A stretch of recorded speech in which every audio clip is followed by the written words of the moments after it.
दोस्तों, अगर आपके भी घुटने में दर्द है, चाहे तो आपको कॉन्डोमलेसिया पैटेला है या फिर मेनिस्कस टियर है या फिर ऑस्टियोआर्थराइटिस है। ये किसी भी तरह का अगर प्रॉब्लम है या फिर हो सकता है कि एसीएल पार्शियल स्प्रेन हो या पार्शियल टियर हो, पीसीएल पार्शियल टियर हो, तरह-तरह का जो प्रॉब्लम होता है घुटने में ख़ास करके, तो उसमें हमारा स्वेलिंग हो जाता है और स्वेलिंग को हम कम नहीं कर पाते हैं, जिसकी वजह से चलने-फिरने पर और ही ज़्यादा स्वेलिंग होने लगता है। तो आज की वीडियो में हम ये बता रहे हैं कि हम स्वेलिंग को कैसे कम कर सकेंगे, क्योंकि स्वेलिंग कम होगा तभी हम उसका सही तरीके से एक्सरसाइज कर सकेंगे और वो कंप्लीटली ठीक होगा। ठीक है? तो सिंपली मैं आज ही इस वीडियो में सिर्फ यही बताने वाला हूँ कि हम स्वेलिंग को कम करने के लिए क्या कर सकते हैं। अगर किसी व्यक्ति का रिसेंट इंजरी है, तो उसको ये करने से कोई फ़ायदा नहीं होगा। रिसेंट इंजरी मतलब कि अभी खेलने के क्रम में चोट लगा और वहाँ पे दर्द होने लगा और स्वेलिंग हो गया, तो उसमें ये नहीं करना है। बल्कि वैसे लोग जिनको महीना, 2 महीना, 3 महीना से साल भर, 2 साल, 5 साल से घुटने में दर्द रह रहा है, उसके वजह से स्वेलिंग है, तो उसको हम पहले एक्सरसाइज़ करने से पहले ये काम ज़रूर करेंगे, तभी हम एक्सरसाइज़ का सही बेनिफिट उठा पाएँगे। चैनल पर अगर नए हैं तो चैनल को सब्सक्राइब ज़रूर कर लीजिएगा, क्योंकि और भी बहुत सारे वीडियो खास करके घुटने से रिलेटेड इस चैनल पे आने वाले हैं। पुराने वाला चैनल पे थोड़ा-सा कुछ इश्यू हुआ है, जिसके कारण मैं इस चैनल पे ज़्यादा वर्क कर रहा हूँ। दोस्तों, सबसे पहले तो मैं बता दूँ कि अगर घुटने में स्वेलिंग है तो हमें मैक्सिमम टाइम रेस्ट करने की ज़रूरत है। अगर बहुत ज़्यादा वर्किंग है, आप काम करते हैं, तो थोड़ा-सा आप अपना टाइम निकालिए। कोशिश कीजिए कि बहुत ज़्यादा कहीं चलना-फिरना, सीढ़ियाँ चढ़ना-उतरना, इंडियन टॉयलेट का इस्तेमाल करना या फिर क्रॉस लेग करके बैठना या फिर कुर्सी पर बैठते हैं तो घुटने को पीछे की तरफ बेंड करके बैठना, इन सारी चीज़ को थोड़ा-सा अवॉइड करने की ज़रूरत है। और ये 2 तेल मैं बता रहा हूँ, एक है जो कि ऑलिव ऑयल है। मैं कई वीडियो में बताया हूँ संजीवनी हेल्थ सॉल्यूशन पे, ये चैनल हेल्दी ग्लोब है। ऑलिव ऑयल का इस्तेमाल कर सकते हैं या फिर कैस्टर ऑयल का इस्तेमाल कर सकते हैं। कैस्टर ऑयल मतलब अरंडी का तेल। ये दोनों में से किसी एक का भी यूज़ कर सकते हैं या फिर किसी दोनों को मिला करके भी यूज़ कर सकते हैं। जनरली 25% और 75% का रेशियो मैं बताता हूँ, लेकिन 50-50 भी करते हैं तो चलेगा। मैं फिलहाल किसी एक से करके दिखाता हूँ, क्योंकि हमें ऑलिव ऑयल को अगर हम 1 से 2 एमएल के आसपास हम अपने घुटने पर हल्के हाथों से, ठीक है? हल्के हाथों से पहले मसाज करें, ठीक है? सिर्फ़ लगाना है, एक तरह से कहें कि लगाना है, 2-3 मिनट तक हम इसे कोशिश भी रहेगा कि हमारा 2-3 एमएल इस पर मैं सोक करूँ, सुखाऊँ, क्योंकि हम यहाँ पे जो तेल लगाते हैं ना, वो अंदर पेनिट्रेट होकर के आराम से जाता है और उसके मोबिलाइज़ेशन में हेल्प करता है। मोबिलाइज़ेशन में जब तक कि हमारा पटेला मोबिलाइज़ नहीं होगा, तब तक हम सही से घुटना मोड़ नहीं पाएँगे, सही से सीधा नहीं कर पाएँगे, एक्सरसाइज़ का बेनिफिट नहीं मिल पाएगा। तो 2-3 मिनट के आसपास हम इसको जब इस तरह से मसाज करेंगे ना, तो देखेंगे कि तेल हमारा बिल्कुल कंप्लीटली सूख गया। मैं देख पा रहा हूँ, 1 ही एमएल डाले थे, लेकिन फिर भी देखेंगे कि पूरा सूख गया। ठीक है? अब हम इसे क्या करेंगे, ये पटेला, आप अगर स्वेलिंग होगा तो कभी-कभी लगेगा आपको कि पटेला है ही नहीं मेरा। ऐसा होता नहीं है, सभी का होता है।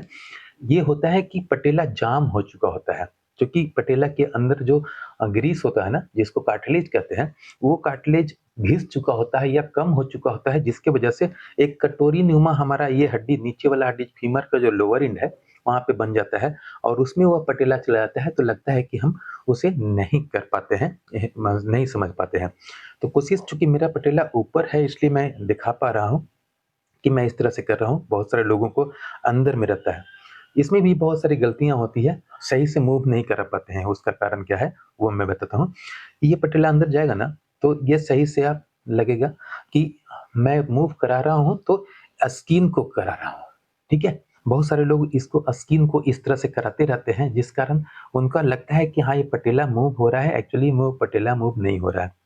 यहाँ पर जो हड्डी स्ट्राइकर जैसा, कैरम बोर्ड का स्ट्राइकर होता है ना, उस टाइप का थोड़ा-सा चौकोर टाइप का ये हड्डी होता है, जिसको हम आराम से देखिए, मैं इधर से ठेल रहा हूँ सिर्फ़ उस चीज़ को, तो इधर हड्डी निकला हुआ है, ठीक है? समझ पा रहे हैं? मैं इधर से इधर ठेल रहा हूँ, तो ये हड्डी निकला हुआ है। तो ये हमें फ़ील होना चाहिए। ऐसा नहीं कि सिर्फ़ हम ये स्किन को हिला रहे हैं, है ना? ये हड्डी, है ना? ये देखिए, हम इसको इस तरह से पकड़ सकते हैं, ठीक है? अब हम इसको नीचे ले जाते हैं, देखिए ये हड्डी है, ठीक है? बहुत सारे लोगों का ये कन्फ्यूज़न होता है, ठीक है? ये हड्डी है, अब हम नीचे से ऊपर की ओर ले जा रहे हैं, देखिए, ये हमारा हड्डी है ना? हम देख पा रहे हैं, ये आराम से बाएँ-दाएँ, ऊपर-नीचे, लेफ्ट-राइट सभी तरफ से हो रहा है। तो हम कोशिश करेंगे कि अगर ये नहीं हो रहा है, तो हम उसे थोड़ा-सा प्रेस करेंगे ज़ोर से भी, ताकि वो देखिए यहाँ पर ये हड्डी है, तो हमारा ये पटेला का छोर है और यहाँ पर एक लग रहा है जैसे हमारा फीमर का लोअर एंड है, ठीक है? तो यहाँ पर हम डिफरेंशिएट करना सीखेंगे। ये कभी नहीं करेंगे कि हम चारों तरफ से इस तरह से करेंगे। इस तरह से करने से हमें कोई फ़ायदा नहीं होगा, क्योंकि वो पटेला मूवमेंट एक्चुअली नहीं हो रहा है, ठीक है? तो हमें पटेला मूवमेंट 102 मिनट भी कर लेते हैं तो चलेगा। इस तरह से बाएँ-दाएँ कर लिए, ठीक है? नीचे, ऊपर, नीचे, ऊपर 2, 4, 5 भी कर लिए तो चलेगा। इसके बाद हमें 5 मिनट तक सेकाई करना है। सेकाई करने के लिए हमेशा हम यूज़ जो करेंगे, वो करेंगे हीटिंग पैड का। हीटिंग पैड में बहुत सारे हीटिंग पैड आता है। ये जनरली 100 डेढ़ 100 200 में मिल जाता है, अमेज़न, फ्लिपकार्ट या कहीं पर भी आप देखे होंगे। ये इलेक्ट्रिक में लगा करके इसे गरम कर लें। गरम करने के बाद 1 डेढ़ घंटा तक ये गरम रहता है। अब हम इसका इस्तेमाल यहाँ पे कर सकते हैं सिकाई के लिए, ठीक है? यहाँ पर हम 5 मिनट तक सिकाई करेंगे।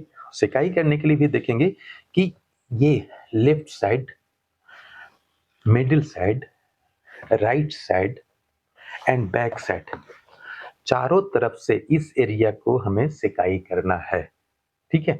अब ये नहीं समझेंगे कि हाँ 5 ही मिनट में 5-5 मिनट सब जगह, लेकिन चारों तरफ से जब हम यहाँ पर सिकाई करेंगे ना, तो एक तो हमारा ये काम होगा कि रिलैक्स मिलेगा।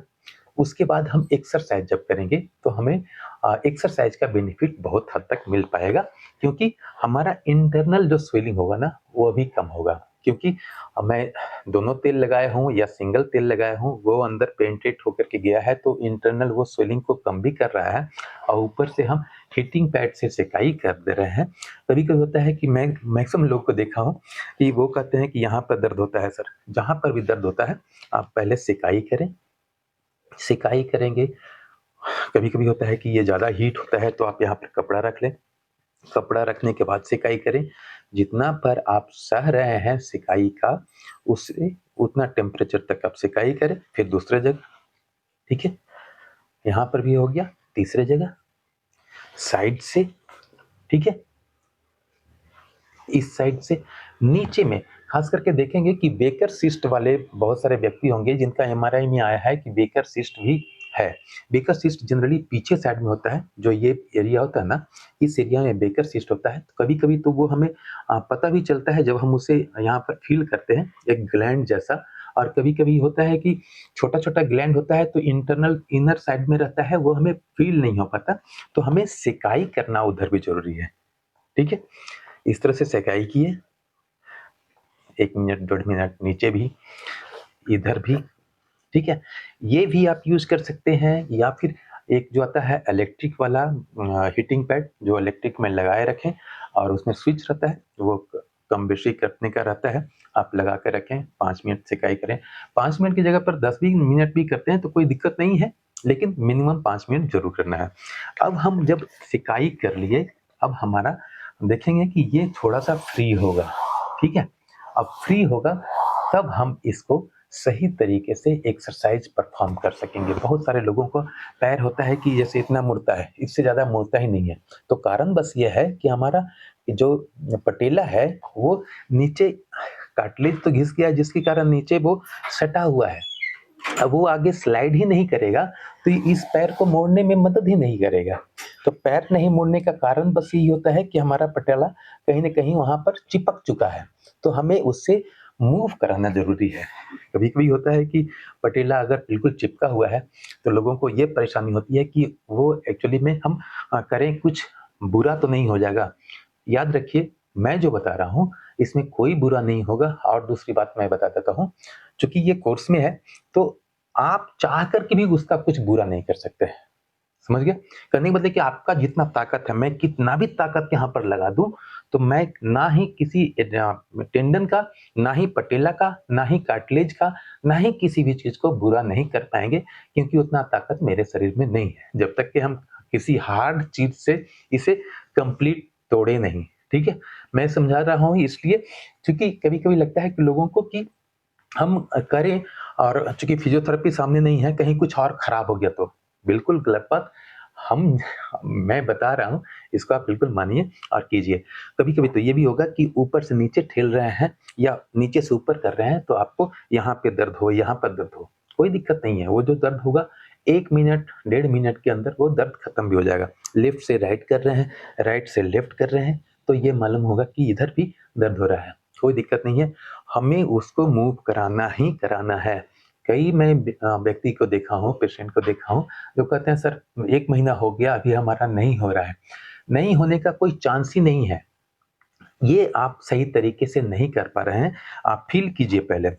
सबसे पहले ये हड्डी जो है ना, इस हड्डी को फ़ील कीजिए, इस हड्डी के ऊपर में होता है। कभी क्या होता है कटोरा नुमा हो चुका होता है, तो इस कारण हम यहाँ पर दबाएँगे ताकि वो अपनी जगह से हिले। ये हिलना बहुत ज़रूरी है और ये हिलेगा तभी वो हम उसको कभी-कभी एकदम इतना हार्ड होता है कि हम उसको दबा रहे हैं लेकिन वो कहीं जा नहीं रहा है, बाएँ तरफ नहीं जा रहा है। तो हम ट्राई करेंगे जितना हमारा ताकत है उसको हम करेंगे। ठीक है? ठीक है? तो इस तरह से हम पूरा का पूरा इसे पटेला को मूव कराने की कोशिश करेंगे। ठीक है?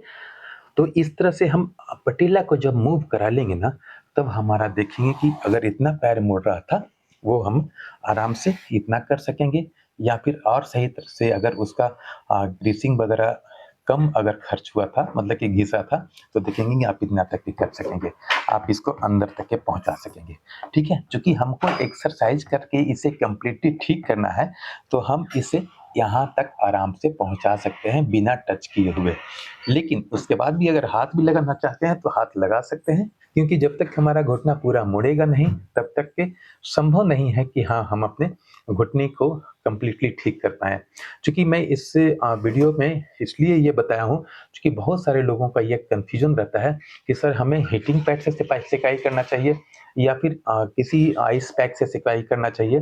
तो उसके लिए मैं क्लियर कर दूँ कि एक्यूट फ़ेज़ तब कहलाता है जब आप किसी न किसी तुरंत इंजरी हुआ है, 2-4-10 दिन के अंदर है, तब आप आइसिंग करेंगे और नहीं तो अगर क्रोनिक है, महीना 2 महीना हो चुका है, तो उसमें आप हीटिंग पैड से ही सिकाई करेंगे।